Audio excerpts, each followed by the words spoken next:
Hello students, I am Rajeshwar, your geography teacher. We were there on chapter number 5, study of weather, and we are on the topic precipitation. Precipitation is occur when tiny droplets of water in the atmosphere join to form a bigger droplet that are too heavy to remain suspended in the air, or air is not able to hold those water droplets and they come on earth's surface. That is known as precipitation.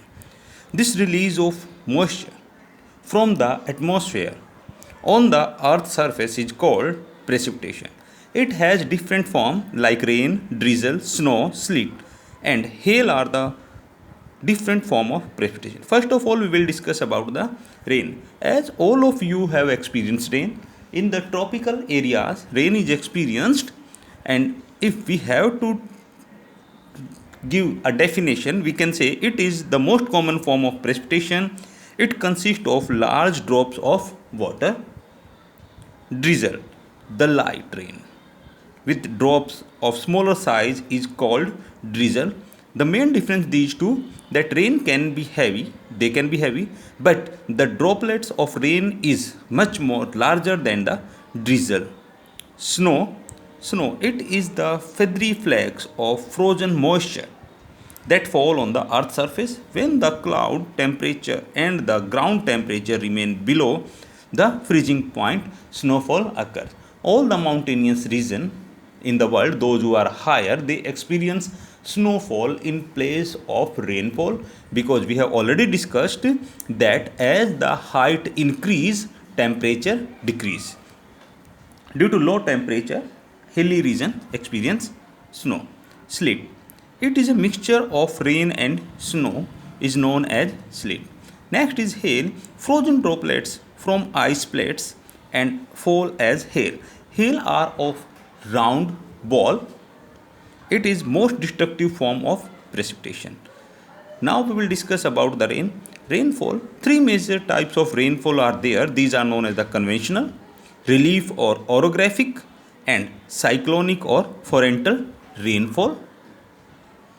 In front of you, one diagram is given here. This represents the conventional rainfall. On this page number 39, three diagrams are there: conventional, relief, and cyclonic rainfall. You will draw these three diagrams in your fair notebook. Now we will discuss conventional rainfall. This rainfall occurs close to the equator. As we know from the previous video, that equator is the area which receive vertical sunlight, and due to the vertical sunlight, high amount of temperature is received by the equatorial region and the rate of evaporation is very high. As the air close to the surface heated, and because of high temperature, conventional currents are formed, means air move vertically. When air move vertically, we call it air currents, and when it move vertically, it move upward and keep the moisture with them, and when they reach, they expand and cools. The cooling causes condensation, which results in the heavy downfall in the equatorial area, and this accompanied by thunder and lightning. And since it mostly occurs at 4 o'clock time, it is often called as the 4 o'clock shower. In this diagram, it is shown that the surface is heated, and these blue arrows which are moving upward, they are showing the upward moving conventional currents, and with them evaporation is also takes place, and when they move upward, cloud is formed, and then rainfall occurs after the afternoon. Next is orographic or relief rainfall. Orographic rainfall, this diagram represents orographic rainfall, means the rainfall which occurs due to some obstacle in front of the winds.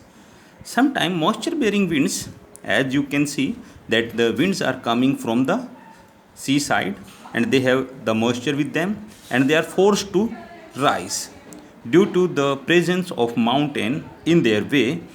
These winds, when they move upward, these cools down because temperature is low. As you know that temperature decrease with increase in height, and they becomes cool as they rise up the slope of a mountain or a plateau, and they further cooling from the clouds. When saturated, these clouds give rain. This rainfall is called relief rainfall because this rainfall occurs due to the presence of this relief in front of the moisture bearing winds. The side of the relief feature that face the moisture bearing wind is known as the windward side. This area is known as the windward side, and this side receive most of the rainfall, and the opposite side of this mountain or this land feature is known as the leeward side, and this receive less amount of rainfall. And you can say the opposite side of windward side is known as the leeward side. The leeward side of a mountain is often called rain shadow region. In India, southwest monsoon are forced to get rise along the windward side of Western Ghats. So the region of west coast of India receive heavy rainfall. The Deccan Plateau lies in the rain shadow region or leeward side of Western Ghats and therefore becomes a dry area.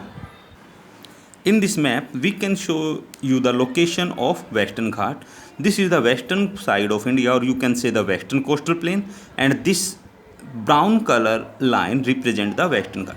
This side of Western Ghat is known as the windward side, and this side of Western Ghat is known as the leeward side. Next is cyclonic or torrential rainfall. This type of rainfall occurs when a warm air and cold air meet and encounter with each other, and the area where they encounter with each other is known as front. As the cold air is denser, it slips down and the warm air rise upward.